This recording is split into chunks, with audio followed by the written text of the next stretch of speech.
Hello guys. आप सभी का स्वागत है एक बार फिर से वाइटल नर्सिंग एकेडमी के इस ऑनलाइन प्लेटफॉर्म पे। और मैं आप सभी का हार्दिक अभिनंदन करता हूं। आज जिस लेक्चर्स का आप वीडियो वॉच कर रहे हैं, ये लेक्चर है प्रीवियस यस्टरडे ही KGMU जो स्टाफ नर्स है king George medical university Lucknow, उसके द्वारा स्टाफ नर्स का एग्ज़ाम कंडक्ट करवा लिया गया है, जिसके मेमोरी बेस पेपर्स को हम आज सॉल्व करेंगे इस वीडियो में।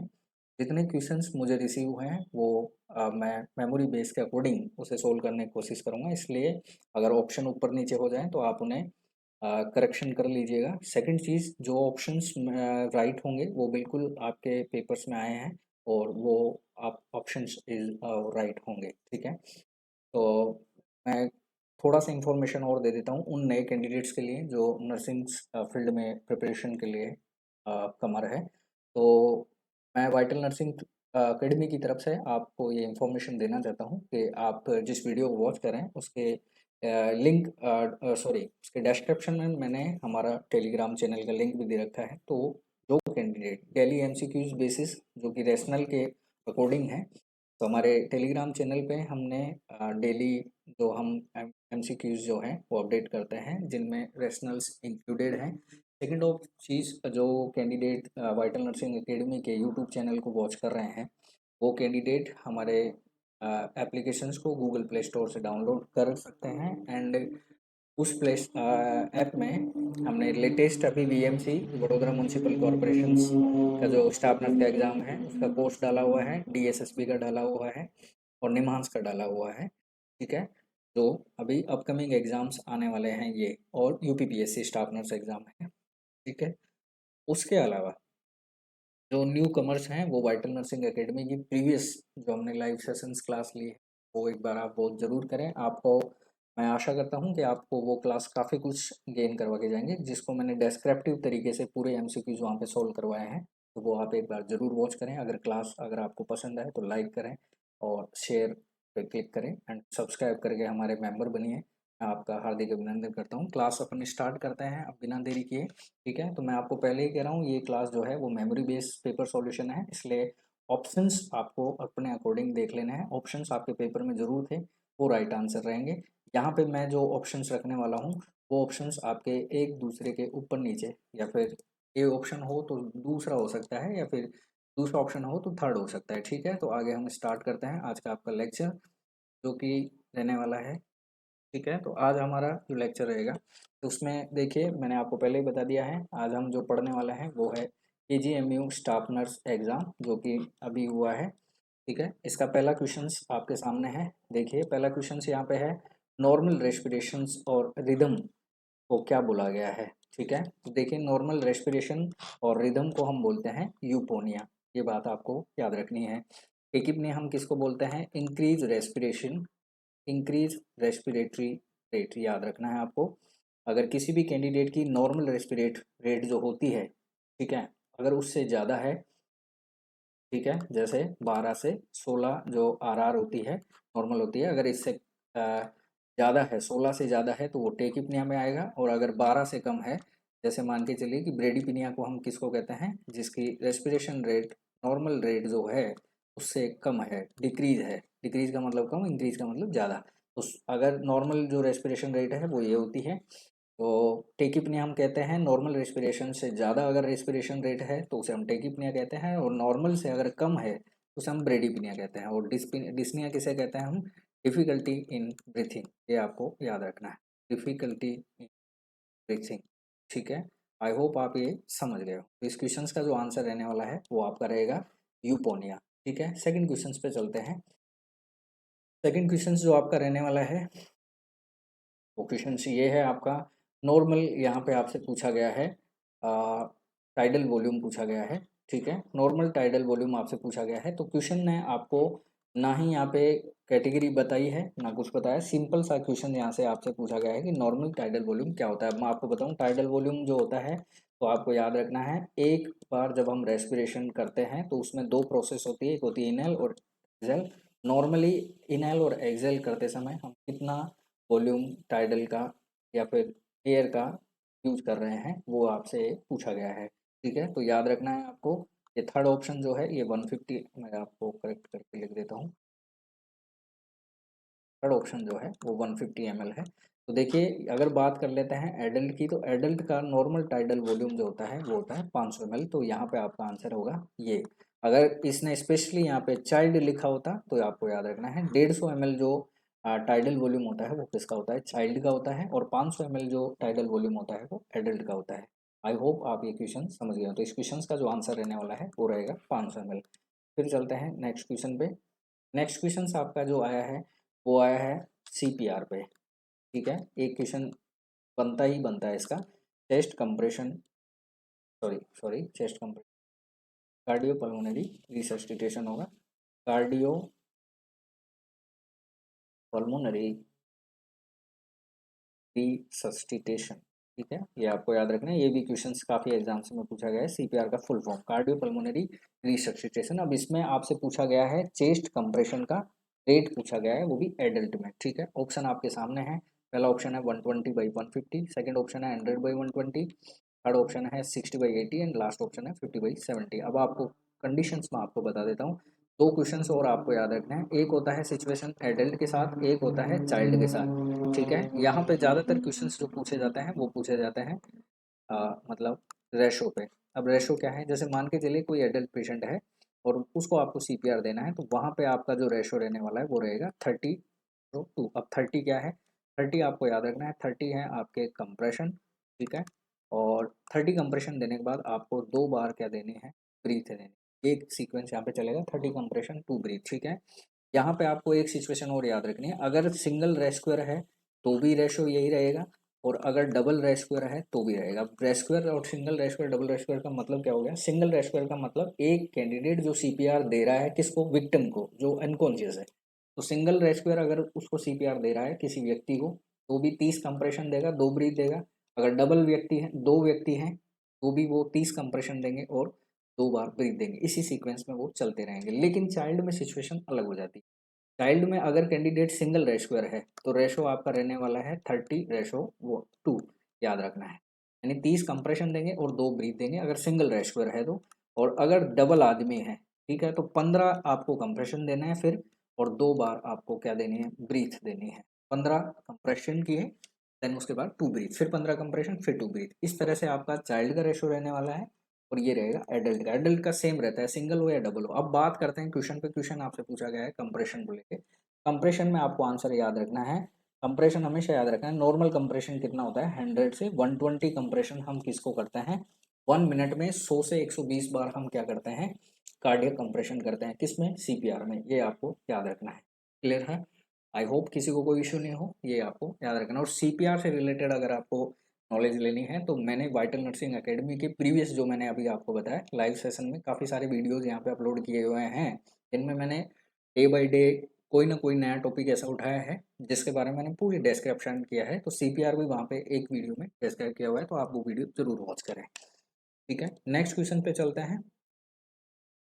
नेक्स्ट क्वेश्चन आपसे क्वेश्चन पूछा गया है जीके का, जनरल नॉलेज का, बहुत अच्छा क्वेश्चन है। चंद्रयान 3 जो है उसका लॉन्चिंग डेट और सॉरी लैंडिंग डेट, और आपसे पूछा गया है उसकी लोकेशन, वो कहाँ पे लोकेट हुआ था, मून पे। ठीक है, तो चंद्रयान 3 का जो लोकेशन है वो आपको याद रखना है। देखिए 24 अगस्त तो यहाँ पे गलत आंसर है, क्योंकि 24 अगस्त को ये हुआ ही नहीं था, ये लैंडिंग हुआ था 23 अगस्त को। अब बात कर लेते हैं 23, यहाँ पे 2 ऑप्शन है, लेकिन पोल अगर लोकेशन की बात करें, south pole is the right answer. याद रखना है, क्योंकि मून जो था, मून के साउथ पोल पे आज तक कोई नहीं पहुंचा है जिसने भारत ने वहाँ पे पहुंच के फतेह हासिल की है। तो 23 अगस्त, और south pole is the moon, Chandrayaan 3 is the located या फिर प्लेस्ड, याद रखना है। इस क्वेश्चन का ऑप्शन आंसर जो होगा चंद्रयान 3 का वो रहेगा एट साउथ पोल जो रहेगी लोकेशन, और 23 अगस्त जो है इसका राइट आंसर होगा। ठीक है, नेक्स्ट क्वेश्चन पे चलें। नेक्स्ट क्वेश्चन आपका रखने वाला है राष्ट्रकवि ऑफ भारत। राष्ट्रकवि ऑफ भारत जो ये क्वेश्चन आया है बहुत अच्छा क्वेश्चन है, और ये भी साहित्य से क्वेश्चन पूछा गया है। और यहाँ पे ऑप्शंस में देखिए आपके पास में एक ऑप्शन है महादेवी वर्मा, जो गलत आंसर है। जयप्रकाश शर्मा, ये भी गलत आंसर है। रामधारी सिंह यहाँ पे एक ऑप्शन रखा गया है, थर्ड ऑप्शन। सेकंड, ये देखिए रामधारी सिंह। ठीक है, रामधारी सिंह करके ये ऑप्शन है। ठीक है, तो ये यहाँ पे राइट आंसर होगा। लेकिन ये यहाँ पे राइट आंसर होगा, क्योंकि फोर्थ ऑप्शन हमें मिला नहीं है। लेकिन किसी कैंडिडेट से हमें इंफॉर्मेशन मिली है कि इस ऑप्शन में अगर ऑप्शन आपके मैथिली शरण गुप्त भी था, अगर आपके ऑप्शन में मैथिली शरण गुप्त है तो राइट आंसर आपका ये रहेगा। ये आपको याद रखना है। अगर ये ऑप्शन में नहीं था, मैथिली शरण गुप्त ऑप्शन में नहीं था, तो फिर आपका आंसर क्या रहेगा? Ramdhari Singh is the correct answer. राष्ट्रकवि ऑफ भारत इन्हें ही कहा जाता है। ठीक है, नेक्स्ट क्वेश्चन देखिए। नेक्स्ट क्वेश्चन जो है वो लखनऊ से ही क्वेश्चन पूछा गया है। ग्रांड ट्रंक रोड पूछा गया है, जिसे किस नाम से जाना जाता है? जीटी रोड जिसे बोलते हैं। तो देखिए ऑप्शंस जो आपका है, ये लास्ट ऑप्शन हमें मिला नहीं था, नन ऑफ द अबव, इसीलिए मैं यहाँ पे लिख देता हूँ क्योंकि ये मिले नहीं हमें। ठीक है, वैसे भी आपका आंसर इस क्वेश्चन का इन 3 ऑप्शन में आ गया है। तो देखिए अकबर यहाँ पे आंसर गलत है, शाहजहाँ भी गलत है। शेरशाह सूरी जो है ये इसका करेक्ट आंसर होगा। शेरशाह सूरी के नाम से ही ये जीटी रोड जाना जाता है। कहाँ पे? ग्रांड ट्रंक रोड के नाम से। किस पे? लखनऊ में। ये आपको याद रखना, ये जीके का क्वेश्चन था। ठीक है, नेक्स्ट क्वेश्चन की बात करें। नेक्स्ट क्वेश्चन जो है वो है आपका कर्डी वाइट डिस्चार्ज। ठीक है, कर्डी वाइट डिस्चार्ज पूछा गया है, जिसमें आपको ऑप्शंस में दिया गया है कर्डी वाइट डिस्चार्ज, ईचिंग और burning sensation of vagina. Burning sensation of vagina, ये आपको याद रखना है। तो बर्निंग सेंसेशन पूछा गया है, और कर्डी वाइट डिस्चार्ज आपसे पूछा गया है कहाँ के लिए? वेजाइना के लिए। अब ये देखिए यहाँ पे आपके लिए क्वेश्चन बनता है बहुत अच्छा। क्या क्वेश्चन बनता है? देखिए क्वेश्चन आपसे ये बनता है यहाँ पे कि ये देखिए कर्डी वाइट डिस्चार्ज हम किसको बोलते हैं? सॉरी, वाइट डिस्चार्ज, कर्डी और वाइट डिस्चार्ज जो प्रॉब्लम आपको देखने को मिलेगी वो देखने को मिलती है किसमें? फंगल इन्फेक्शन में। ठीक है, फंगल इन्फेक्शन में। ठीक है, पहली बात तो ये होगी। दूसरी चीज इसने बोले हैं, अब देखिए यहाँ पे ऑप्शन आपके पास 4 हैं। ट्राइकोमोनियासिस है, क्लैमाइडिस है, कैंडिडा मोनियालिसिस है और एट्रोपिक वेजाइनाइटिस है। ठीक है, तो फंगल इन्फेक्शन है, तो फंगल इन्फेक्शन में आपको याद रखना है, फंगल इन्फेक्शन यहाँ पे कौन सा दिख रहा है आपको? कैंडिडा मोनियालिसिस। तो यहाँ पे राइट आंसर आपका कौन सा होने वाला है? थर्ड ऑप्शन होगा। राइट आंसर होगा आपका कैंडिडा मोनियालिसिस, जो क्या करता है? कर्डी वाइट डिस्चार्ज करवाता है वेजाइना के थ्रू, दही जैसे। ठीक है, दही जैसा होता है ना कर्ड, व्हाइट कलर का, इस तरह से डिस्चार्ज होता है, ईचिंग होती है और बर्निंग सेंसेशन वहाँ पे आपको फील होने वाला है। इसी का सिमिलर आपको याद रखना है कैंडिडा एल्बिकेंस। कैंडिडा एल्बिकेंस, ये भी आपको मैं बता देता हूँ। कैंडिडा एल्बिकेंस ये भी एक प्रकार का क्या है? माउथ फंगल या फिर ओरल आप बोल सकते हो, माउथ फंगल इन्फेक्शन है। ठीक है, माउथ फंगल इन्फेक्शन जो है वो कौन कोज करता है? Candida albicans. और ये क्या कोज करेगा? ओरल थ्रस। अगर आपको क्वेश्चन पकड़ा जाए तो आप याद रखना है ओरल थ्रस कौन कोज करता है? Candida albicans. और वेजाइना से कर्डी डिस्चार्ज कौन करेगा? वो आपको याद रखना है कौन करने वाला है कर्डी डिस्चार्ज? वो करेंगे कैंडिडा मोनियालिसिस। तो इसका राइट आंसर क्या होने वाला है? कैंडिडा मोनियालिसिस करेक्ट आंसर है। ठीक है, अब बात कर लेते हैं आगे नेक्स्ट क्वेश्चन की, जो आपका रहने वाला है। नेक्स्ट क्वेश्चन आपका रहने वाला है 8वें नंबर का। क्वेश्चन क्या है देख लेते हैं।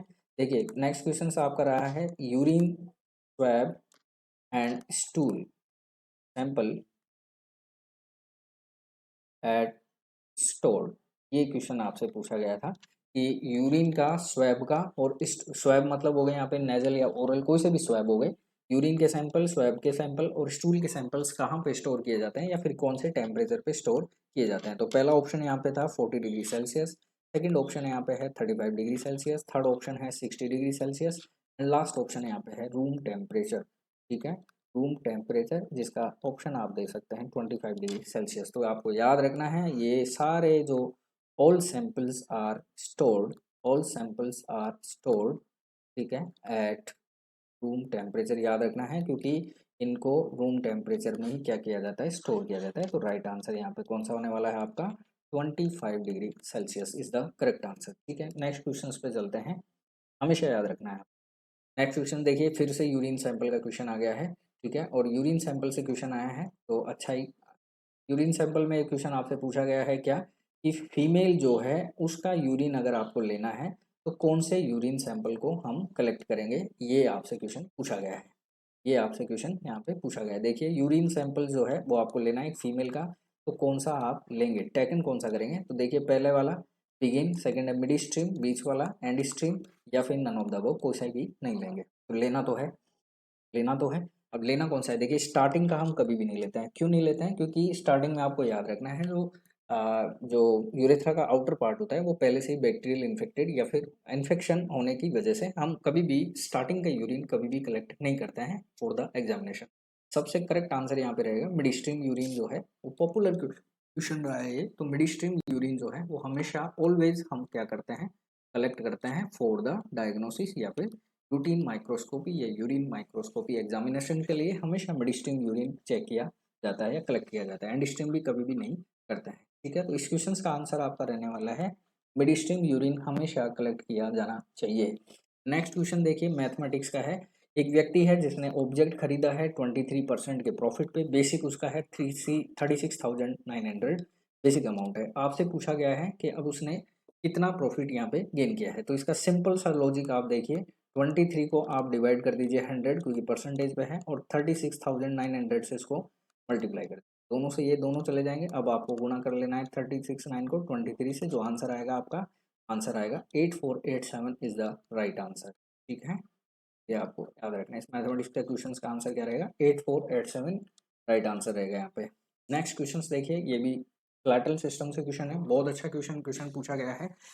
नेक्स्ट क्वेश्चन आपसे जो पूछा गया है वो है स्केलेटन से। क्वेश्चन आपसे पूछा गया है पटेला बोन पे। पटेला बोन के बारे में यहाँ से क्वेश्चन पूछा गया है कि पटेला बोन जो है वो कौन से टाइप की बोन है, ये क्वेश्चन आपसे पूछा गया है। पटेला बोन पे देखिए एक क्वेश्चन और बनता है, मैं आपको बता दूं, आपसे क्वेश्चन पूछ सकते हैं नी कैप के नाम से। नी कैप के नाम से कौन सी बोन जानी जाती है, तो आपको याद रखना है पटेला। ये बहुत पॉपुलर क्वेश्चन रहा है। अब देखिए लॉन्ग बोन ये होती नहीं है, शॉर्ट बोन ये है नहीं, और ये क्या है फ्लैट फ्लैट भी नहीं होती है। Sesamoid bone is the right answer. यहाँ पे आपका पटेला जो बोन है वो कौन से टाइप का बोन रहता है, ये आपको याद रखना है सीसामोइड याद रखना है। सीसामोइड बोन्स जो टाइप है वो किसका है पटेला का, और पटेला का दूसरा नाम क्या है नी कैप, क्योंकि नी के ऊपर ये क्या होता है कैप की तरह कवर्ड करता है, नी को याद रखना है आपको। ठीक है, नेक्स्ट क्वेश्चन पे चले। नेक्स्ट क्वेश्चन आपका बहुत अच्छा क्वेश्चन है, क्रेनियल नर्व पे क्वेश्चन आया है। देखिए eye ball movement occur due to which nerve. Eye ball की मूवमेंट यहाँ पे आपसे पूछी गई है कौन से नर्व के द्वारा की जाती है। तो देखिए पहली बात करें ओल्फैक्टिव, ओल्फैक्टिव फर्स्ट क्रेनियल नर्व है जो कि स्मेल के लिए होती है, यानी आप नेजल से होती है। फिर बात करें हाइपोग्लेशल, हाइपोग्लोसल हो गई। ठीक है, हाइपोग्लोसल जो है वो 9th नंबर की है। ठीक है, वेगस जो है वो 10 नंबर की है। ठीक है, और अब आते हैं ओक्यूलोमोटर। तो आई बॉल की जो मूवमेंट है वो किसके द्वारा होती है, थर्ड क्रेनियल नर्व कौन सी है आपकी ओक्यूलोमोटर, इसके द्वारा होती है। फर्स्ट कौन सी होती है ऑप्टिक, जिसके हम विजन देख सकते हैं। ऑप्टिक जो क्रेनियल नर्व है ये किसके लिए रेस्पॉन्सिबल है, सिर्फ विजन के लिए, याद रखना है। लेकिन आई बॉल की जो ये मूवमेंट हम कर रहे हैं ये कौन से मूवमेंट, ये मूवमेंट कौन करता है, तो इसके लिए आपको याद रखना है LR6SO4R3, ये फॉर्मूला आप याद रखना है। LR6 का मतलब हो गया लेटरल रेक्टस, लेटरल रेक्टस। ठीक है, लेटरल रेक्टस के लिए कौन जिम्मेदार है, छठी नंबर की कौन सी होती है एब्यूसेंस। एब्यूसेंस जो है वो किससे नंबर की है, 6 नंबर की क्रेनियल नर्व है जो लेटरल रेक्टस को कंट्रोल करती है। इसके बाद सुपीरियर ओब्लिक, SO4 का मतलब क्या हो गया सुपीरियर ओब्लिक। ठीक है, सुपीरियर ओब्लिक, अब नंबर कितना लिखा हुआ है 4, 4 पे कौन है ट्रोक्लियर, याद रखना है। ट्रोक्लियर जो क्रेनियल नर्व है वो आपकी कौन से मूवमेंट को करती है, सुपीरियर ओब्लिक को करती है, याद रखना है। और लास्ट में बच गया आपके R3। R3 कौन सी है, ये मसल्स हैं, कौन कौन सी है SR यानी सुपीरियर रेक्टस, सुपीरियर रेक्टस। ठीक है, सुपीरियर रेक्टस, फिर आ गई IR inferior rectus, inferior rectus. ठीक है, एंड लास्ट आपकी मीडियन रेक्टस। ठीक है, मीडियन रेक्टस। सेकेंड,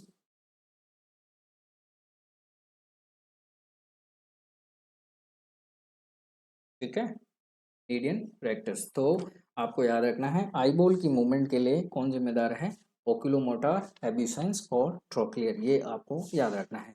तो यहाँ पे आपका राइट आंसर क्या होगा ओक्यूलोमोटर होगा, ये आपको याद रखना है। नेक्स्ट क्वेश्चन पे चलते हैं। नेक्स्ट क्वेश्चन आपसे पूछा गया है थंब एपी जो डिफॉर्मिटी है ये किसकी वजह से देखने को मिलेगी। तो यहाँ पे आपको याद रखना है, देखिए पहले ऑप्शन पे चलते हैं लास्ट से।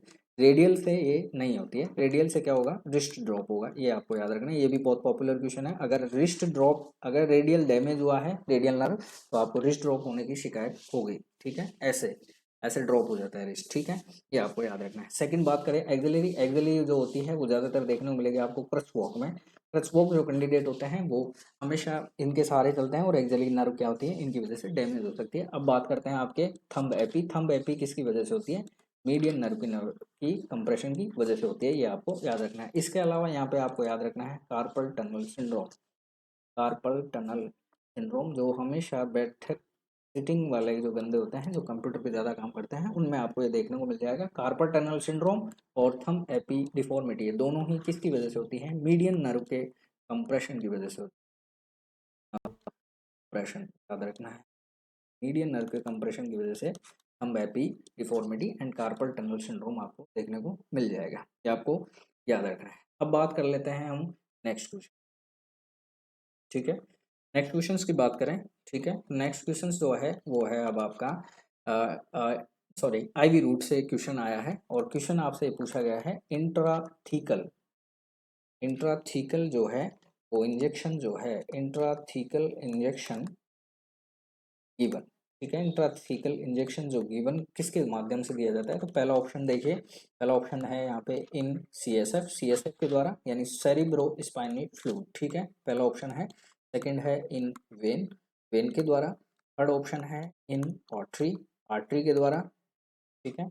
लास्ट ऑप्शन है यहाँ पे in bone marrow, in bone marrow, ठीक है, ठीक है, इन बोन मैरो। अब देखिए, अब यहाँ पे क्वेश्चन क्या पूछा है, इंट्राथीकल, थीकल का मतलब हो गया ये आपको देना है कहाँ पे, ब्रेन में, सब ऑर्गेनोइड स्पेस में। इंट्राथीकल का मतलब क्या हो गया, आपको कहाँ देना है, ये सब ऑर्गेनोइड स्पेस में, जहाँ पे कौन है, सीएसएफ, ठीक है। तो यहाँ पे आंसर क्या रहेगा आपका, सीएसएफ। वेन में देते हैं तो इंट्रावीनस बोलते हैं, क्या बोलते हैं, इंट्रावीनस। आर्टरी आ गए तो intra arterial, intra arterial, intra arterial याद रखना है, इंट्रा ऑर्ट्रियल। अब बात है बोन की तो इंट्रा ओसियस याद रखना है, इंट्रा ओसियस बोलते हैं, ठीक है। अगर बात करें जॉइंट की, इन जॉइंट्स, इन जॉइंट्स सॉरी करेक्ट कर लेते हैं, इन जॉइंट्स की बात करें तो जॉइंट्स में आपको याद रखना है इंट्रा आर्टिकुलर, इंट्रा आर्टिकुलर, ठीक है।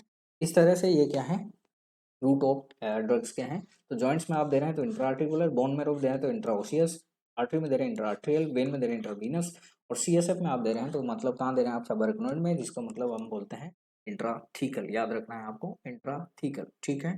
तो इंट्राथीकल रूट जो है वो किससे रिलेटेड है, सबआर्कनोइड स्पेस से रिलेटेड है। नेक्स्ट क्वेश्चन देखिए,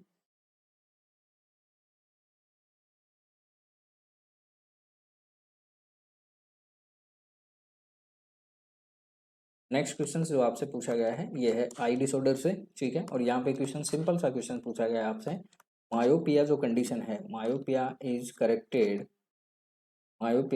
corrected by which lens. Simple question आया है, कोई ज़्यादा खास इसमें पूछ नहीं गया है।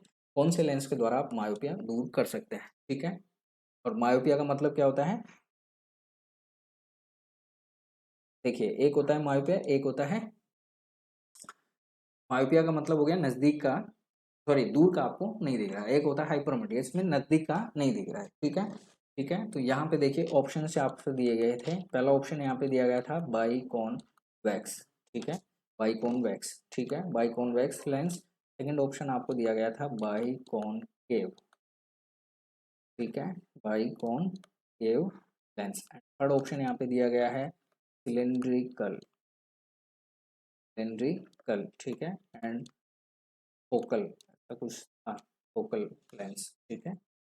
तो देखिए मायोपिया जो है इसमें आपको याद रखना है, मायोपिया में आपको याद रखना है, मायोपिया जो प्रॉब्लम है वो क्या है, दूर का नहीं दिखाई देता है, ठीक है, ठीक है, ये आपको याद रखना है। तो दूर का उसमें नहीं दिखाई देता है तो हम कौन सा लेंस यूज करते हैं, बाई कॉनकेव यूज करते हैं, ये आपको याद रखना है, ठीक है। बाई कॉनकेव लेंस हम यूज करते हैं।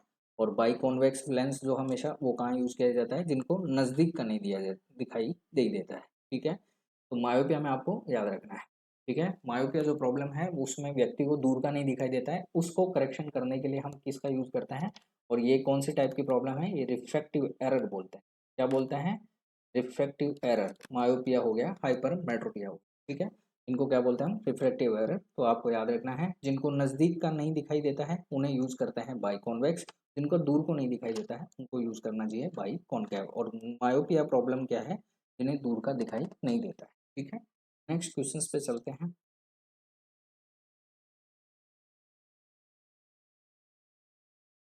नेक्स्ट क्वेश्चन पे चलते हैं। नेक्स्ट क्वेश्चन जो आपसे पूछा गया है वो ये है, आ, ये वो भी ऑफ से क्वेश्चन आया है। Which is the most appropriate time of intra device insertion, ऐसा कुछ क्वेश्चन था। ठीक है, इंसरेशन। ठीक है, ऑप्शन फर्स्ट आईयूडी इंसरेशन का क्वेश्चन आपसे पूछा गया है, कौन सा टाइम यहाँ पे सबसे बेस्ट रहने वाला है। पहला ऑप्शन है जस्ट बिफोर मेंस्ट्रुएशन। ठीक है, जस्ट बिफोर मेंस्ट्रुएशन। ठीक है, सेकंड ऑप्शन यहाँ पे दिया गया है at any time of menstruation. ठीक है, at any time of menstruation. Third option यहाँ पे दिया गया है above the midst of cycle, यानी साइकिल के बीच में, जो एमसी चल रहा है उसके बीच में, अबोव द मिडेस्ट। ठीक है, ये मैं करेक्ट कर देता हूँ एक बार, correction, above the midst of cycle. ठीक है, एंड लास्ट ऑप्शन आपका है और विथ इन ड्यूरिंग और within 10 days of menstruation। ठीक है, 10 days ऑफ, तो क्या आंसर रहेगा बताइए आईओडी कैंसिलेशन के लिए। तो यहाँ याद रखना है 10 दिन के भीतर या फिर ड्यूरिंग या फिर 10 days with in of menstruation आप आईओडी का क्या कर सकते हैं, कैंसिलेशन कर सकता है। ठीक है, ये ओप्स का क्वेश्चन है, बहुत इंपॉर्टेंट है, काफ़ी बार पूछा गया है, तो याद रखिएगा। ठीक है, नेक्स्ट क्वेश्चन जो है वो भी ओप्स का है।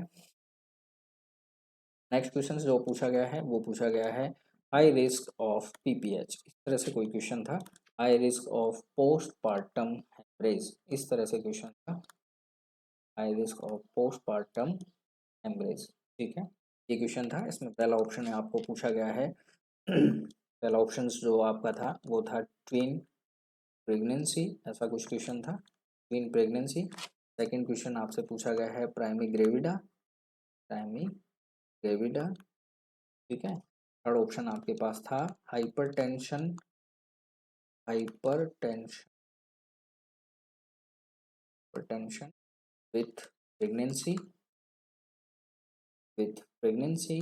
लास्ट ऑप्शन आपका यहाँ पे हमें भी नहीं मिला है तो उसको रख देते हैं अपन।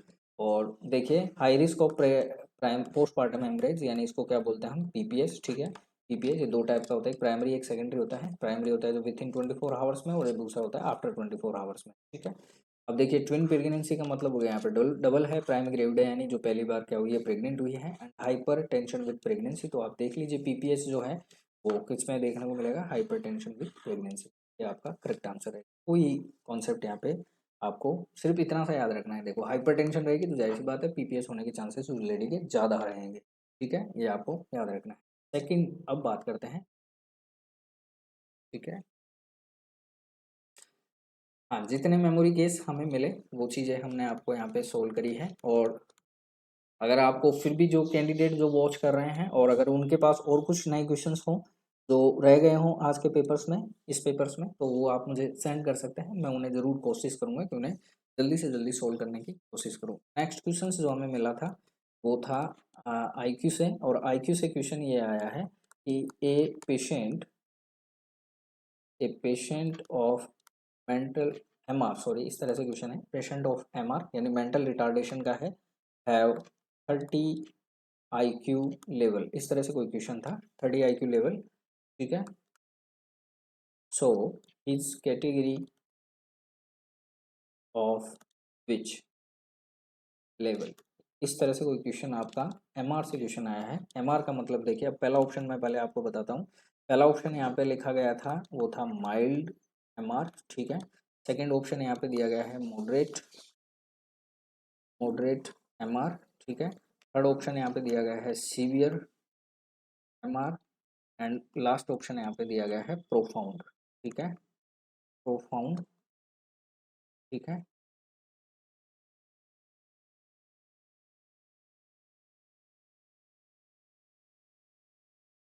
ठीक है, तो देखिए अब मैं बात करता हूँ। देखिए पहला बात करते हैं एमआर। एमआर क्या है? Mental retardation. मेंटल रिटार्डेशन, ठीक है। अब बात कर लेते हैं आईक्यू। आईक्यू क्या है? इंटेलिजेंट क्यूटेंट। ये देखिए, ये क्वेश्चंस भी पूछे गए हैं, इंटेलिजेंट क्यूटेंट। इस तरह से क्वेश्चंस भी आपसे पूछे जा सकते हैं। आईक्यू की, आईक्यू का अगर आपको वो पूछे तो याद रखना है एम ए इक्वल सी ए। ठीक है,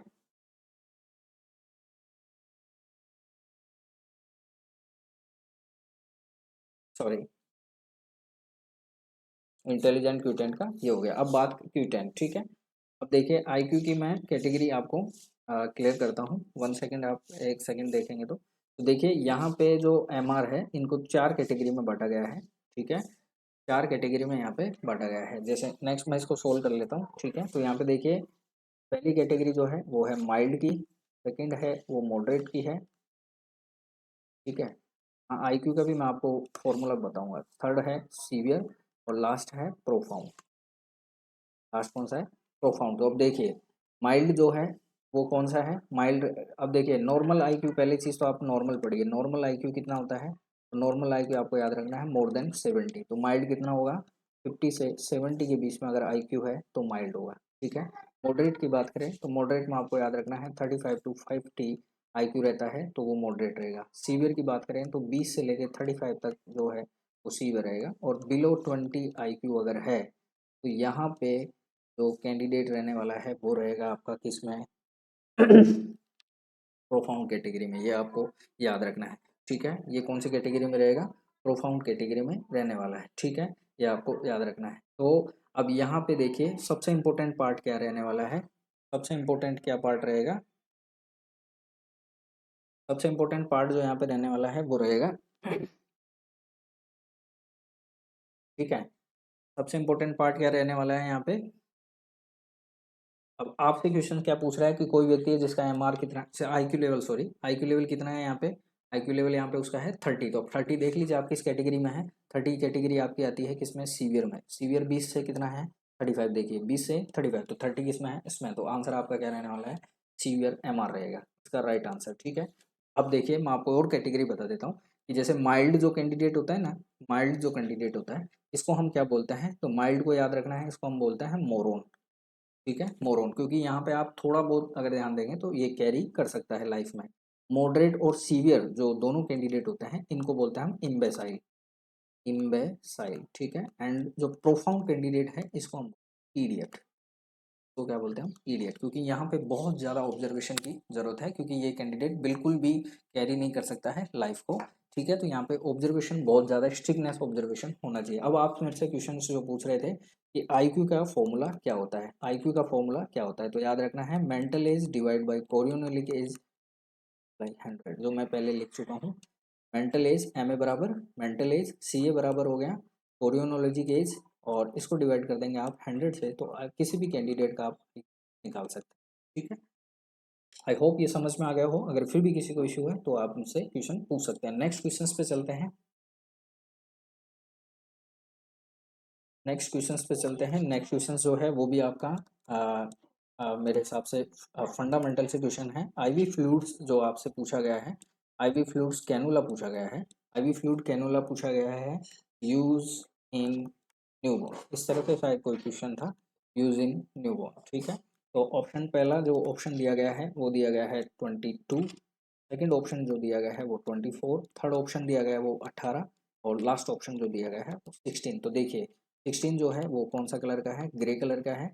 और 18 जो है वो ग्रीन कलर का है। 24 जो है वो येलो कलर का है।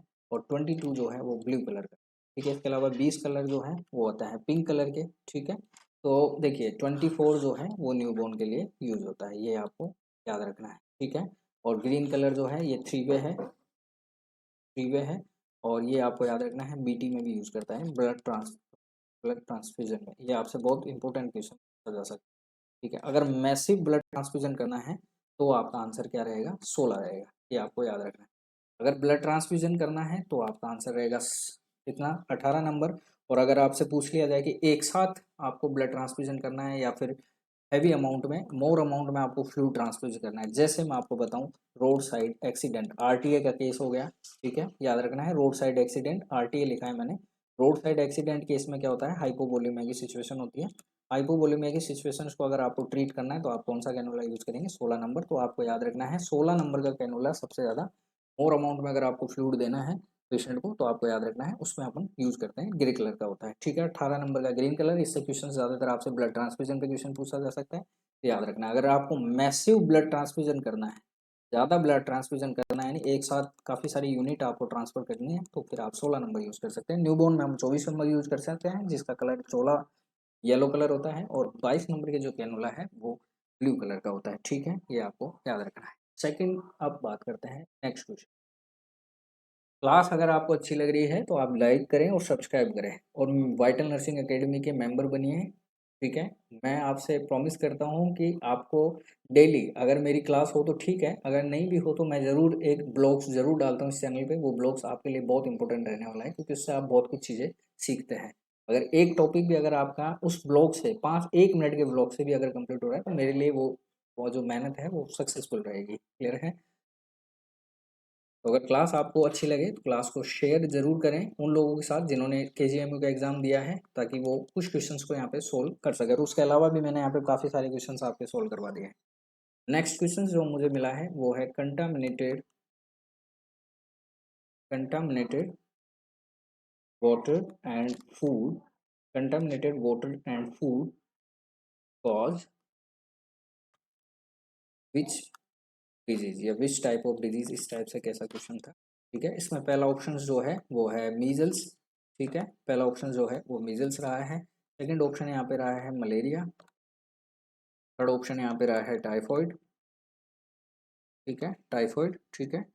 और लास्ट ऑप्शन शायद यहाँ पे क्या रहा है, लास्ट ऑप्शन मेरे पास भी नहीं रहा है, तो लास्ट ऑप्शन मुझे याद नहीं है क्या रहा था यहाँ, लेकिन देखिए कंटामिनेटेड वाटर और फूड का क्वेश्चन है, तो देखिए कंटामिनेटेड वाटर भी है और फूड भी है, तो दोनों चीज़ें क्या कोज करने वाली हैं, टाइफॉइड यूज करने वाली। याद रखना है कौन और पॉजिटिव एजेंट कौन है इनका, साल्मोनेला टाइफी, याद रखना है, साल्मोनेला टाइफी, ठीक है, ये आपको याद रखना है, ठीक है। बात करें मीजल्स की, तो मीजल्स में आपको याद रखना है इंपॉर्टेंट क्वेश्चंस पूछे जाते हैं, कॉप्लिक स्पॉट, ब्लू स्पॉट जो पूछा जाता है, कॉप्लिक स्पॉट याद रखना है। कौन सी एज में देखने को मिलता है ये, प्रोडर्मल में, प्रोडर्मल जो स्टेज होती है मीजल्स की, उसमें आपको ये देखने को मिलता है। ये भी सारे सीरीज मैंने मीजल्स की आपको पूरी पढ़ा रखी है, ठीक है। मलेरिया की बात करें तो इसमें वाइवेक्स, फाल्सीपेरम और इस तरह के आपके जो ओवेल है, ये सब चीज़ें आपको देखने को मिल जाएंगी मलेरिया में, ठीक है, ये आपको याद रखना है, ठीक है। यहाँ इस कंटामिनेटेड वाटर और फूड से जो प्रॉब्लम आपको देखने को मिलेगी वो देखने को मिलेगी टाइफॉइड फीवर, ठीक है, टाइफॉइड देखने को मिलेगा। इसको हम क्या बोलते हैं, एंटेरिक भी बोलते हैं, एंटेरिक फीवर।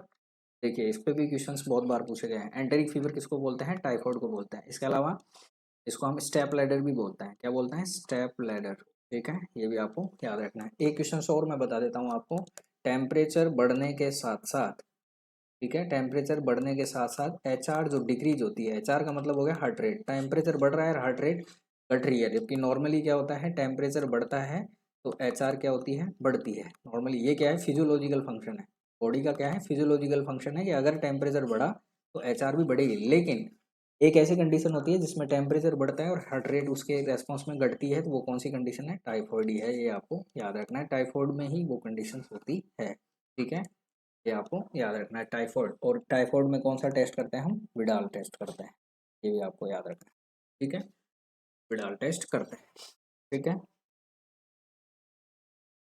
समझ गए। अब बात करते हैं नेक्स्ट क्वेश्चन की। नेक्स्ट क्वेश्चन आपका जो आया है वो आया है पीडियाट्रिक्स नर्सिंग से, ठीक है। और क्वेश्चन आपका यह आया है, third day after third day, ठीक है, of a new born, after third day of a new born attender, या फिर पेशेंट के जो भी साथ में है, अटेंडर कंप्लेनिंग, ठीक है, complaining of weight loss, of weight loss of child, ठीक है, of child, best response bye nurse, best response bye, इस तरह से कोई क्वेश्चन आया है। ठीक है। इसमें पहला ऑप्शन यहाँ पे दिया गया है baby assess baby feeding pattern. ठीक है, एक तो ये ऑप्शन में था। सेकंड ऑप्शन यहाँ पे दिया गया है इट इज़ नॉर्मल। ठीक है, it is normal. Third option यहाँ पे दिया गया है एडवाइस फॉर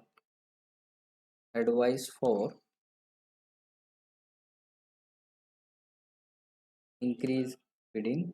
ठीक है, लास्ट ऑप्शन यहाँ पे दिया गया है ऑल ऑफ द अबव। सारे आंसर सही है। ठीक है, तो बताइए क्या आंसर सही रहेगा यहाँ पे। तो देखिए सिंपल सा लॉजिक है, यहाँ पे कुछ भी नहीं है। अगर कोई भी बेबी अगर इसमें है, यूट्रस में है, और यूट्रस से आपको डिलीवरी होने के बाद कहाँ आ रहा है, एक्सटर्नल एनवायरनमेंट आ रहा है। डिलीवरी होने के बाद कहाँ आ रहा है, एक्सटर्नल एनवायरनमेंट में आ रहा है। ठीक है, एक्सटर्नल एनवायरनमेंट में जब भी वो बंदा आता है तो जाहिर सी बात है वो बाहर वाले एनवायरनमेंट के साथ क्या करने वाला है, एडजस्टमेंट करेगा। एडजस्टमेंट करने के दौरान उसका बेबी का जो वेट है वो लॉस हो जाता है। कब तक होता है वो, 7 to 10 डेज। ठीक है, डिलीवरी के 7 to 10 डेज तक वो क्या होता है, लॉस होता है। कितना होता है, 10% जितना वेट लॉस होता है। लेकिन आफ्टर कुछ दिन बाद ही वो वापस से रीगेन करने लेता है। क्या कर लेता है, रीगेन कर लेता है। ये आपको याद रखना। अगर ये टर्म की बात है, टर्म में 10% होता है, रिपीट टर्म है तो 15% तक वेट क्या हो जाता है, लॉस हो जाता है। ठीक है, ये आपको याद रखना। क्वेश्चन आपसे क्या पूछ रहा है, थर्ड डे हुआ है किसी बच्चे को, न्यूबॉर्न को, अटेंडर कंप्लेंट करे कि वेट लॉस हो रहा है उसके बच्चे का, तो रेस्पॉन्स क्या रहेगा नर्स का, इट इज नॉर्मल। ये आपको याद रखना है। समझ गए, एग्जाम्पल भी बता दिया, रेशनल भी बता दिया, और आपको बता दिया है कि ट्रम में 10% लॉस होगा, प्री टर्म में 15% लॉस होता है। और नॉर्मली है कि यूट्रस से जैसे ही बेबी बाहर आता है तो एक्सटर्नल एनवायरनमेंट के साथ वो क्या करता है, एडजस्ट करता है। ठीक है, ये आपको याद रखना है। नॉर्मल अगर बर्थ वेट की बात करें तो 2.5 kg। ठीक है, से 3.5 kg जो है वो आपको याद रखना है। ठीक है, बिल्कुल। और इसमें कैटेगरी भी है, अगर इससे कम है तो उनको हम क्या बोलते हैं, LBW, low birth weight baby बोलते हैं। तो ठीक है, नॉर्मल अगर बर्थ वेट से बेबी का वेट कम होता है तो उनको हम क्या बोलते हैं, लो बर्थ वेट बेबी। जैसे ट्रम को हम क्या बोलते हैं, 37 वीक के बाद में अगर कोई बेबी डिलीवर हो रहा है तो वो ट्रम है, उससे पहले हो रहा है तो उसे प्रीटर्म बोलते हैं। ठीक है, ये आपको याद रखना है। नेक्स्ट क्वेश्चन पे अपन चलते हैं। नेक्स्ट क्वेश्चन जो आपका रहने वाला है वो रहेगा, नेक्स्ट क्वेश्चन आपका रहने वाला है क्या, नेक्स्ट क्वेश्चन आपका ये रहने वाला है, वाई विटामिन के is given of A newborn. इस तरह से कोई क्वेश्चन था मेरे हिसाब से। ठीक है, विटामिन के पे क्वेश्चन आया हुआ है कि विटामिन के जो है वो बेबी को क्यों दी जाती है, ये आपको याद रखना है। ठीक है, तो देखिए पहला ऑप्शन तो यहाँ पे था टू प्रिवेंट इन्फेक्शन। कुछ इस तरह से ऑप्शंस वहाँ पे दिए गए थे। टू प्रिवेंट, विटामिन के जो है वो इन्फेक्शन को प्रिवेंट करता है। सेकंड ऑप्शन यहाँ पे दिया गया है lack storage lack storage in mother. अगर मदर में लैक स्टोरेज है विटामिन के का, इसलिए बेबी को दिया जाता है। थर्ड ऑप्शन यहाँ पे है because because gut is sterile. जो बेबी है उसकी जो गट है वो क्या है, स्टेराइल है, इंटेस्टाइन। ठीक है, और लास्ट ऑप्शन है यहाँ पे नन ऑफ द अबव। ठीक है, तो अब देखिए क्या आंसर रहने वाला है इस क्वेश्चन का। तो यहाँ याद रखना है आपको, विटामिन के जो बेबी को, न्यूबॉर्न को हम क्यों देते हैं, तो क्योंकि उसके गट में कोई भी फ्लोरा नहीं है। ठीक है, और फ्लोरा ही नहीं है तो K1 जो है वो K2 में कन्वर्ट नहीं हो पाएगा। K1 जो है वो K2 में कन्वर्ट नहीं हो जाएगा। K1 क्या है, ये डाइट्री है। ठीक है, ये डाइट्री है, K1 को कन्वर्ट होना जरूरी होता है किसमें, K2 में। अब यहाँ पे बच्चा है, न्यूबॉर्न है, वो बेबी क्या है, डिलीवर हुआ है, तो जाहिर सी बात है उसकी गट कैसी स्टाइल है, गट क्या स्टाइल है, तो उसमें फ्लोरा क्या नहीं है, प्रेजेंट नहीं है। फ्लोरा ही प्रेजेंट नहीं है तो जाहिर सी बात है इसमें आपको क्या देखने को मिलेंगे, ब्लीडिंग देखने को मिल जाएगी। क्यों क्यों क्योंकि क्योंकि विटामिन के जो है वो रेस्पॉन्सिबल होता है किन के लिए, कोगुलेशन फैक्टर्स के लिए। ठीक है, कोगुलेशन फैक्टर्स के लिए या क्लोटिंग फैक्टर्स के लिए, कुछ भी बोल सकते हो आप, क्लोटिंग फैक्टर्स के लिए। ये भी आपके लिए नया क्वेश्चन बन जाता है। और वो कौन कौन से क्लोटिंग फैक्टर हैं, तो याद रखना है 2, 7, 9 और 10 याद रखना है। 2, 7, 9, 10 जो ये चारों क्लोटिंग फैक्टर हैं, इनके लिए रेस्पॉन्सिबल कौन है, विटामिन के रेस्पॉन्सिबल है। अगर ये नहीं है तो ये इनकी डेफिशिएंसी हो जाएगी, इसीलिए विटामिन के का इंजेक्शन जो है हम देते हैं। एक और क्वेश्चन मैं आपको बता देता हूँ, ये दिया कहाँ जाता है, तो याद रखना है ये कहाँ दिया जाता है, वेस्टर्स लैटरलिस में दिया जाता है। पहली चीज़ तो आपको ये याद रखनी है। सेकंड चीज़ आपको याद रखनी है, IM दिया जाता है। थर्ड चीज़ आपको याद रखनी है, टर्म में ये देते हैं अपन 1 mg, और प्री टर्म में देते हैं हम 0.5 देते हैं। ये आपको याद रखना है, सारी चीज़ें बता दी हैं। टर्म में 1 mg, प्री टर्म में 0.5 mg, और IM रूट देते हैं वेस्टर लेटरल स्पेस पे दिया जाता है, ठीक है। ये आपको याद रखना, 24 आवर्स में ही अपन दे देते हैं, मोस्टली तो दे ही देते हैं, ठीक है। इसके बाद अपन चलते हैं नेक्स्ट क्वेश्चन पे, ठीक है। नेक्स्ट क्वेश्चन पे चलते हैं, ठीक है। और नेक्स्ट क्वेश्चन जो आपसे पूछा गया है, सेकंड, नेक्स्ट क्वेश्चन जो आपसे पूछा गया है, नेक्स्ट क्वेश्चन आपसे पूछा गया है, which of the following which of the following indicate MgSO4 toxicity, शायद इस टाइप से कोई क्वेश्चन था, ठीक है। तो इसमें ऑप्शन देखिए, इसमें पहला क्या है, डिक्रीज यूरिन आउटपुट, ऐसा कुछ ऑप्शन था, डिक्रीज यूरिन आउटपुट, ठीक है, यूरिन आउटपुट, ठीक है। सेकंड ऑप्शन यहाँ पे था डिक्रीज वेट, ठीक है, डिक्रीज वेट। थर्ड ऑप्शन यहाँ पे था increase urine output, increase urine output, ठीक है। एंड लास्ट ऑप्शन जो है वो ऑल ऑफ दी अबव है, क्योंकि जो ऑप्शन हमें नहीं मिले, या तो वो नन ऑफ दी अबव है या ऑल ऑफ दी अबव, तो आपके पास तो ऑप्शन जरूर होंगे, याद है तो आप देख लीजिए। वैसे भी ये तीन ऑप्शन है, इसमें से इसका राइट आंसर निकल जाएगा। तो ये क्वेश्चन आपसे पूछा गया है MgSO4 टॉक्सिसिटी पे, ठीक है। अब मैं आपको कहानी बताता हूँ, आपने नाम सुना होगा एक्लेम्सिया और प्री एक्लेम्सिया, दो कहानी होती है, एक्लेम्सिया और प्री एक्लेम्सिया, ठीक है, एक्लेम्सिया और प्री एक्लेम्सिया, ठीक है। MgSO4 जो DOC होती है वो इनकी होती है, ठीक है। MgSO4 ड्रग ऑफ चॉइस किसके लिए है, एक्लेम्सिया के लिए है, याद रखना है। एक्लेम्सिया के लिए जो हम यूज करते हैं वो कौन सी ड्रग्स, सॉरी DOC, इस तरह से DOC हो चुकी है, तो वापस सही कर देते हैं, DOC ड्रग ऑफ चॉइस कौन है, MgSO4। अब जान के चलिए, आप एक्लेम्सिया में MgSO4 देते जा रहे हैं और इसका लेवल क्या हो जाता है, इंक्रीज हो जाएगा। अब इंक्रीज हो जाएगा तो ये क्या कोज करेगा, टॉक्सिसिटी कोज करेगा। तो यहाँ पे आपको क्या चाहिए, एंटीडोट चाहिए, ठीक है। अब इस टॉक्सिसिटी में आपको साइन सिम्टम्स ये आपसे पूछ रहा है कि MgSO4 की अगर टॉक्सिसिटी हो जाती है तो क्या आपको देखने को मिलने वाला है, ठीक है। तो आपको देखिए MgSO4 टॉक्सिसिटी में आपको चीज़ें याद रखनी होती हैं। एक तो आपको याद रखना है डीप टेंडन रिफ्लेक्स, DTR जिसको बोलते हैं, डीप टेंडन रिफ्लेक्स क्या होना चाहिए, प्रेजेंट होना चाहिए। अगर ये प्रेजेंट नहीं है तो टॉक्सिसिटी में क्या होंगे, एब्सेंट होंगे, याद रखना है। नॉर्मल ये प्रेजेंट होते हैं लेकिन टॉक्सिसिटी में कैसे होंगे, एब्सेंट होंगे, पहली चीज़ आपको याद रखनी है। सेकंड चीज़ आपको क्या याद रखनी है, रेस्पिरेशन जो रेट है वो 12 पर मिनट से कम नहीं होनी चाहिए, लेकिन टॉक्सिसिटी में वो क्या हो जाती है, 12 पर मिनट से कम हो जाती है, ठीक है, ये आपको याद रखना है। और यूरिन आउटपुट क्या हो जाता है, डिक्रीज हो जाता है, ये भी आपको याद रखना है। और यहाँ पे देखिए ये हो रहा है डिक्रीज यूरिन आउटपुट, तो MgSO4 की टॉक्सिसिटी का कौन सा साइन सिम्टम्स यहाँ पे दिख रहा है आपको, डिक्रीज यूरिन आउटपुट, क्योंकि डिक्रीज वेट हो रहा है कोई सेंस नहीं है, इंक्रीज हो रहा है बहुत बढ़िया बात है, ठीक है। अब आपको मैं बताता हूँ MgSO4 टॉक्सिसिटी हो रही है, तो अगर आप इसका एंटीडोट पूछें तो आपको याद रखना है, एंटीडोट भी आपको याद रखना है, कैल्शियम ग्लूकोनेट, याद रखना है, कैल्शियम ग्लूकोनेट, ठीक है। कैल्शियम ग्लूकोनेट हम देते हैं जिनको MgSO4 का क्या हो जाता है, टॉक्सिसिटी हो जाता है। इस तरह से ये क्वेश्चन आपका होता है सॉल्व। नेक्स्ट क्वेश्चन पे चलते हैं। नेक्स्ट क्वेश्चन जो आपसे पूछा गया है वो है in the in the the management of in the management of hypovolaemic in the management of hypovolaemic shock patient, ठीक है, hypovolaemic shock patient, which type of IV fluid, इस तरह से कोई क्वेश्चन था KGME में, which type of IV fluid is generally generally recommended, इस तरह से कोई क्वेश्चन था कि अगर कोई पेशेंट है जिसको हाइपोवोलेमिया की शिकायत है या हाइपोवोलेमिक है, उसको आप कौन सी टाइप का IV फ्लूइड आप उसे प्रेफर करने वाले हैं। तो पहला ऑप्शन यहाँ पे था हाइपोटोनिक, ठीक है, हाइपोटोनिक, ठीक है। सेकंड ऑप्शन यहाँ पे था हाइपरटोनिक, हाइपरटोनिक, ठीक है। थर्ड ऑप्शन यहाँ पे था आइसोटोनिक, आइसोटोनिक क्रिस्टलोइड, आइसोटोनिक क्रिस्टलोइड सॉल्यूशन, ठीक है, इस टाइप से का ऑप्शन था। और लास्ट ऑप्शन यहाँ पे था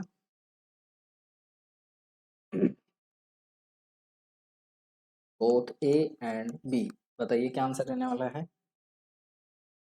तो देखो हाइपोवोलेमिक जो शॉक पेशेंट है, इसमें जाहिर सी बात है कौन सा पेशेंट अपन क्या देंगे, आइसोटोनिक फ्लूइड देंगे। तो कौन से 0.5% NS दे सकते हैं, ठीक है, और कौन सा दे सकते हैं D 5%, डेक्सट्रोज 5% दे सकते हैं, 0.9% क्या दे सकते हैं परसेंट दे सकते हैं, ठीक है, और क्या दे सकते हैं रिंगर लैक्टेट जिसको हम क्या बोलते हैं RL, और RL को हम क्या बोलते हैं हर्टमान सॉल्यूशन, याद रखना है हर्टमान सॉल्यूशन, ठीक है, हर्टमान सॉल्यूशन के नाम से कौन जाना जाता है, RL जानी जाती है, ये आपको याद रखना है, ठीक है, ये आपको याद रखना है। NS हम किसको नहीं देते हैं, कार्डियक पेशेंट को कभी भी नहीं देते, कार्डियक पेशेंट को हम कभी नहीं देते। D5 किसको नहीं देते हैं, डायबिटीज़ वाले पेशेंट को नहीं देते, याद रखना है, क्योंकि डायबिटीज़ में पहले ही ग्लूकोज बढ़ा हुआ है, डेक्सट्रोज और बढ़ा देगा। रिंगल लैक्टेट किसको नहीं देते हैं, किडनी वाले पेशेंट को नहीं देते, ये आपको याद रखना है, ये भी क्वेश्चन पूछे गए हैं। किडनी वाले पेशेंट को कभी भी रिंगल लैक्टेट नहीं दी जाती, क्यों, क्योंकि इसमें क्या होता है पोटेशियम होता है इनको, ठीक है। नेक्स्ट क्वेश्चन पे बात करते हैं। नेक्स्ट क्वेश्चन जो आपसे पूछा गया है वो है patient patient with patient with patient with axillary and upper limb side burn, ठीक है, पेशेंट जो है वो एक्सिलरी और अपर लिम्ब साइड में क्या हो रहा है, उसके बर्न हो चुका है, ठीक है। आपसे क्वेश्चन पूछा गया है प्रिफर साइट और पल्स असेसमेंट, ऐसा कुछ क्वेश्चन पूछा गया था। प्रिफर साइट पूछी गई है आपसे पल्स असेसमेंट की, ठीक है।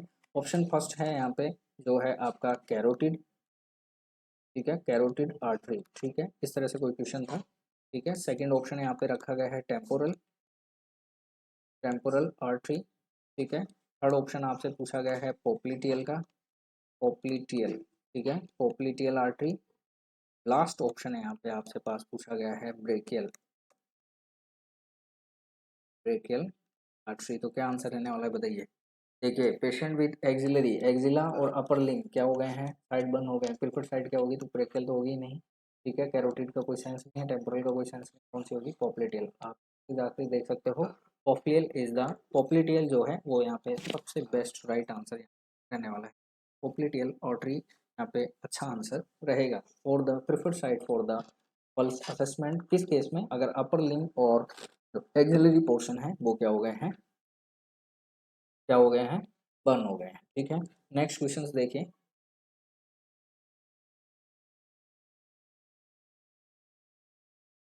ठीक है, नेक्स्ट क्वेश्चंस देखिए। नेक्स्ट क्वेश्चन से आपसे क्वेश्चन पूछा गया है, नेक्स्ट क्वेश्चन जो आपसे पूछा गया है वो है ए पेशेंट या फिर सॉरी ए प्रेग्नेंट लेडी, ठीक है, प्रेग्नेंट लेडी विथ गटवाल का क्वेश्चन है, G4 यानी ग्रेविड 4 है, पैरा 3 है, ठीक है, पैरा 3 है इन +3 जो सिचुएशन है इसकी +3 सिचुएशन में है, ठीक है। तो यू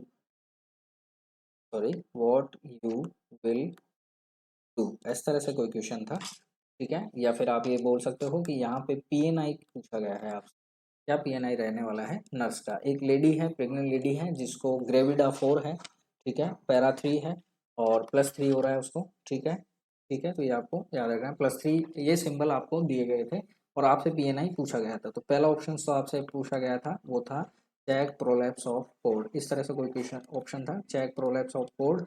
सेकेंड ऑप्शन यहाँ पे रहने वाला है वो है inform to health care practitioner HCP doctor, है ना। थर्ड ऑप्शन यहाँ पे है वो है प्रिपेयर फॉर डिलीवरी, ठीक है, prepare for delivery. And last option यहाँ पे है रेस्ट प्रोवाइड, ठीक है। तो बताइए क्या आंसर रहने वाला है, रेस्ट प्रोवाइड, ठीक है। तो देखिए क्या आंसर रहने वाला है, प्रोलैप्स ऑफ कोड का तो सवाल ही पैदा नहीं होता है, ठीक है। इन्फॉर्म HCP ये बनता है, लेकिन प्रिपेयर फॉर डिलीवरी ये आपके लिए बेस्ट पी रहने वाला है, ठीक है। बेस्ट PNI आपके एज ए नर्स यहाँ पे क्या रहेगा, बेस्ट PNI रहेगा कि आपको इस पेशेंट को क्या करना है, प्रिपेयर कर लेना है, किसके लिए, डिलीवरी के लिए, ये आपको याद रखना है, ठीक है। नेक्स्ट क्वेश्चन पे चलते हैं,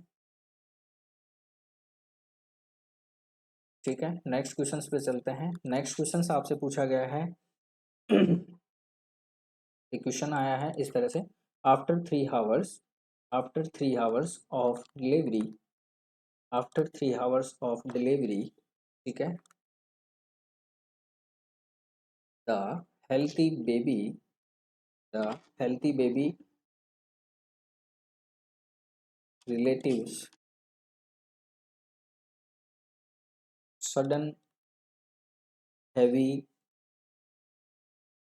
ठीक है, after 3 hours of delivery of the healthy baby, ठीक है, ये आपको याद रखना है। एक लेडी है जिसकी मतलब 3 घंटे बाद मतलब याद रखना है, कोई लेडी है जिसकी 3 घंटे हो चुके हैं डिलीवरी होने को, और उसके 3 घंटे बाद उसके सडन उसको क्या हो रही है, हैवी ब्लीडिंग हो रही है, सॉरी, सडन उसको रिलेटिव क्या हो रही है, हैवी ब्लीडिंग हो रही है, ठीक है। तो यहाँ पे क्वेश्चन आपसे पूछा गया है व्हाट नर्स विल डू, इस तरह से कोई क्वेश्चन आया था जो इस तरह से क्वेश्चन पूछा गया है। अब यहाँ पे देखिए सिंपल मैं आपको बता देता हूँ, एक लेडी है जिसकी डिलीवरी हो चुकी है 3 घंटे पहले, और बच्चा जो है वो हेल्दी है, बच्चा क्या है, हेल्दी है, लेकिन बे जो लेडी है उसको सडन हैवी ब्लीडिंग हो रहा है, ठीक है। सडन हैवी ब्लीडिंग हो रहा है, जाहिर सी बात है किसको इंडिकेट कर रहा है, पीपीएस को इंडिकेट, ठीक है। यहाँ से आपसे क्वेश्चन पूछा गया आप क्या करने वाले, तो नथिंग,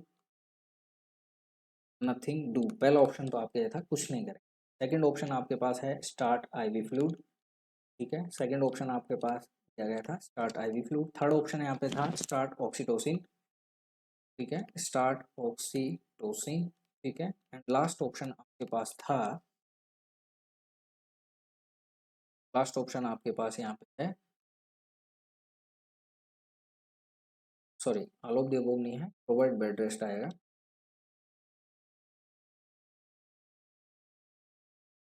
प्रोवाइड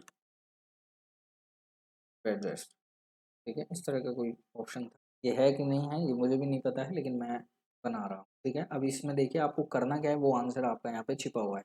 देखिए सिचुएशंस किसकी बता रही है, पोस्टपार्टम हेमरेज की, जाहिर सी बात है, ठीक है, पोस्टपार्टम हेमरेज की, ठीक है। पोस्टपार्टम हेमरेज क्यों है, क्योंकि यहाँ पे यूटेरस जो है वो अपनी टोन को क्या हो चुका है, लॉस कर चुका है। अब टोन इसकी लॉस हो गई तो ये कौन सी सिचुएशन होगी, अटोनिक, तो अटोनिक में आपको क्या करना पड़ेगा, इसको टोन देना होगा, टोन आपको क्या करनी है, प्रोवाइड करनी है। अब टोन प्रोवाइड कौन करवाएगा, ऑक्सीटोसिन, ऑक्सीटोसिन क्या करता है, कॉन्ट्रैक्शन प्रोवाइड करता है, ठीक है। तो आप यहाँ पे क्या देंगे, ऑक्सीटॉक्सिक्स क्या बोलते हैं, ऑक्सीटोसिन, तो ये आप प्रोवाइड करेंगे, जिससे क्या है यूट्रस में क्या हो जाएंगे, टोन जो है वो क्या हो जाएंगे, इंक्रीज होगा, टोन इंक्रीज होंगे तो कॉन्ट्रैक्शन बढ़ेंगे, कॉन्ट्रैक्शन बढ़ेंगे तो फिर क्या होगा, जो अंदर जो मटेरियल है, जो अटोनिक यूट्रस है वो कैसा हो जाएगा, टोनिक यूट्रस हो जाएगा, कॉन्ट्रैक्शन उसके वापस फिर से क्या हो जाएंगे, चालू हो जाएंगे, जिससे क्या हो जाएगा, जिससे क्या हो जाएगा, ब्लीडिंग बाहर हो जाएगी, ठीक है, उसको बार बार ब्लीडिंग होने के चांसेस नहीं रहेंगे, ठीक है, ये आपको याद रखना है।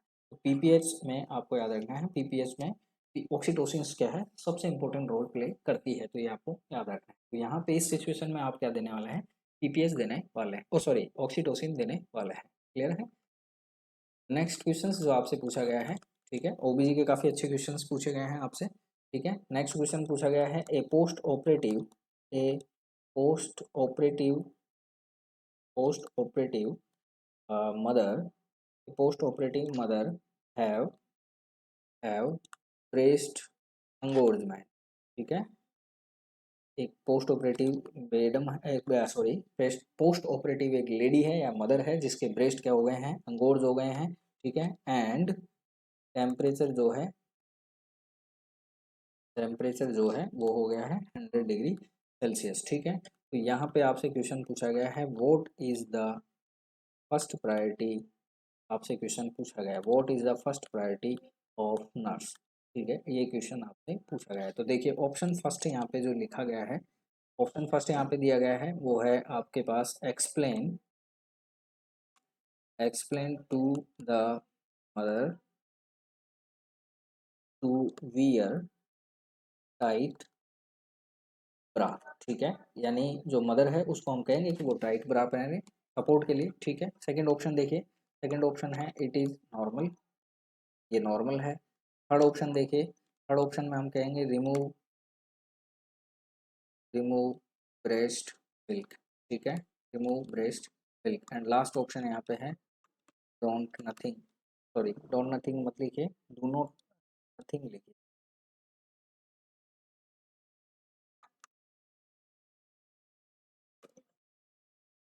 तो कुछ भी नहीं करेंगे, ठीक है। आप देखिए यहाँ पे ऑप्शन में आपको बताता हूँ, सवाल क्या है, ब्रेस्ट एंगोर्जमेंट का। एंगोर्जमेंट क्यों होता है, एंगोर्जमेंट को समझिए आप पहले, एंगोर्जमेंट क्यों होता है, एंगोर्जमेंट होता है जो ब्रेस्ट होता है ठीक है। तो ब्रेस्ट में आफ्टर डिलीवरी लैक्टेशन पीरियड में क्या होता है, मिल्क का प्रोडक्शन होता है। ठीक है, मिल्क का प्रोडक्शन होता है और किसकी वजह से होता है, प्रोलैक्टिन की वजह से।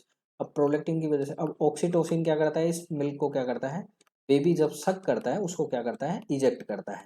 ठीक है, बेबी जैसे ही क्या करेगा, सक करेगा इसको, निप्पल को सक करते ही बेबी बेबी जो है वो निप्पल को जैसे ही सक करता है ब्रेस्ट के, तो ऑक्सीटोसिन रिलीज होता है। वो क्या करता है, जो प्रोलैक्टिन ने जो ब्रेस्ट मिल्क बनाया है, तो इस प्रोलैक्टिन वाले ब्रेस्ट मिल्क को वो क्या करता है, इजेक्ट करता है ब्रेस्ट से, और वो सक के द्वारा मिल्क जो है वो बेबी के माउथ के थ्रू जाता रहता है। ठीक है, लेकिन अब सवाल ये होता है कि अगर बेबी का सकिंग रिफ्लेक्स जो है, अगर बेबी का सकिंग जो है वो क्या हो जाए, कम रहे, डिक्रीज रहे। अब बेबी का सकिंग अगर डिक्रीज रहेगा तो जाहिर सी बात है ब्रेस्ट में क्या रहेगा, मिल्क भरा ही रहेगा, भरा रहेगा तो जाहिर सी बात है वो कैसे हो जाएंगे, हैवी हो जाएंगे। हैवी होने की वजह से उनको क्या हो जाता है, एंगोर्जमेंट उनमें देखने को मिलता है और पेन भी होता है। ठीक है, तो यहाँ पे आपको एंगोर्जमेंट को कम करना है। तो कम करोगे तो कैसे करोगे आप, कम करेंगे आप, रिमूव ब्रेस्ट मिल्क, उसमें से ब्रेस्ट मिल्क को आप निकाल सकते हैं। इसमें से, हाँ, ब्रेस्ट मिल्क में, सॉरी, ब्रेस्ट से आपको ब्रेस्ट मिल्क को क्या करना है, रिमूव करना है। अब ये आप दोनों मीडियम से कर सकते हैं, या तो बेबी इसको सक करे, या फिर आप किसको प्रोवाइड कर सकते हैं, जो हॉस्पिटल्स होते हैं वहाँ पे आपको मिल्क बैंक भी मिल जाते हैं। तो बाय द सिरिंज मेथड भी आप ब्रेस्ट मिल्क को क्या कर सकते हैं, एक्सप्रेस आउट कर सकते हैं, और ब्रेस्ट एंगोर्जमेंट की प्रॉब्लम्स को क्या कर सकते हैं, दूर कर सकते हैं। ये आपको याद रखना है। ठीक है, तो इस तरह से हम क्या कर सकते हैं, ब्रेस्ट एंगोर्जमेंट की जो प्रॉब्लम है इसको हम सॉर्ट आउट कर सकते हैं। ठीक है, ये आपको याद रखना है।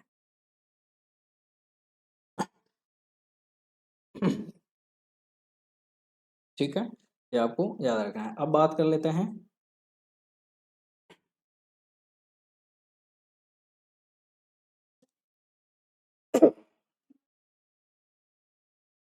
ठीक है, नेक्स्ट क्वेश्चन जो आपसे यहाँ पे पूछा गया है वो है,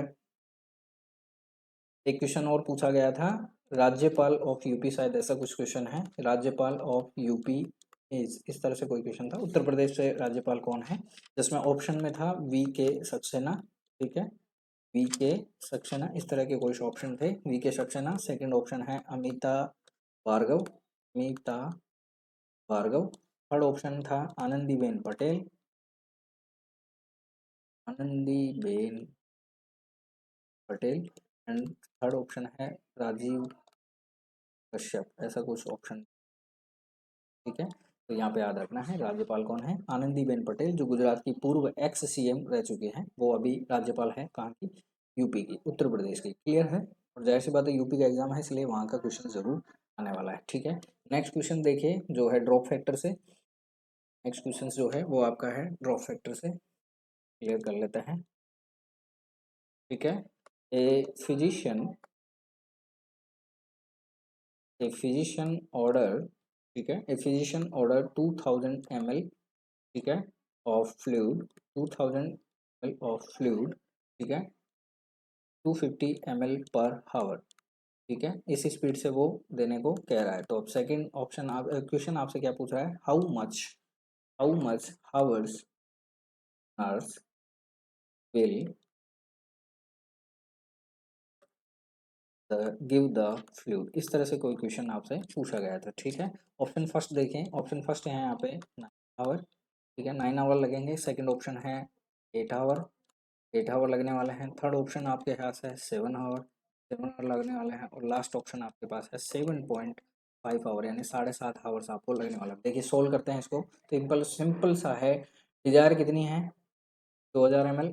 ठीक है, ठीक है, अब 2000 ml को क्या दिया गया है, फ्लूइड दिया गया है 250 ml पर आवर के हिसाब से। ठीक है, तो 2000 ml को आप डिवाइड कर दीजिए 250 से, क्योंकि यूनिट क्या है दोनों की, ml है। क्लियर है, तो देखिए एक से एक गया, 200 में 25 का भाग देंगे तो कितना आ जाएगा, 8। तो कितने हावर्स लगेंगे, 8 हावर्स। राइट आंसर क्या होने वाला है इसका, 8 हावर्स में आप याद रखना है, 8 हावर्स में आप क्या दे सकते हैं इस बेबी को, सॉरी इस व्यक्ति को क्या दे पाएंगे, फ्लूइड दे पाएंगे। ये आपको याद रखना है। ठीक है, तो आज की हमारी क्लास होती है आपकी, जो जितने मेरे को क्वेश्चंस आपके यहाँ पे केजीएमयू से रिलेटेड क्वेश्चंस जो मुझे मिले थे वो मैंने आपको पूरे यहाँ पे सोल्व करवाए हैं। अगर फिर भी मैं आपको आशा करता हूँ जितने भी क्वेश्चंस मैंने यहाँ पे सोल्व करवाए हैं, 30-35 जितने भी क्वेश्चंस ये हैं, ठीक है, लेकिन इस पेपर्स में भी मैंने आपको कम से कम अराउंड ऑफ 50 क्वेश्चंस अपन ने यहाँ पे आज डिस्कस किए हैं। ठीक है, आई होप आपको ये क्लास अच्छी लगी हो। अगर क्लास अच्छी लगी है तो प्लीज़ क्लास को लाइक करें और सपोर्ट कीजिए। एंड देन मेरी आपसे यही रिक्वेस्ट है, अगर आप न्यू कमर्स हैं और पढ़ने के लिए अगर नीडी हैं और काफ़ी अगर आप रेगुलर बेस पे क्लासेस अगर लेना चाहते हैं तो आप वाइटल नर्सिंग एकेडमी को ज्वाइन कर सकते हैं। आप सभी का हार्दिक स्वागत करता हूं और अपने स्वास्थ्य का आप ज़रूर ध्यान रखें क्योंकि एग्ज़ाम का टाइम है और पैनल में काफ़ी सारी एग्ज़ाम्स भी है। ठीक है, तो अपने स्वास्थ्य का बहुत ज़रूरी है आपका ध्यान रखना। ठीक है, फिर मिलते हैं। ठीक है, तब तक आप अपना ख्याल रखिए। जय हिंद, जय भारत।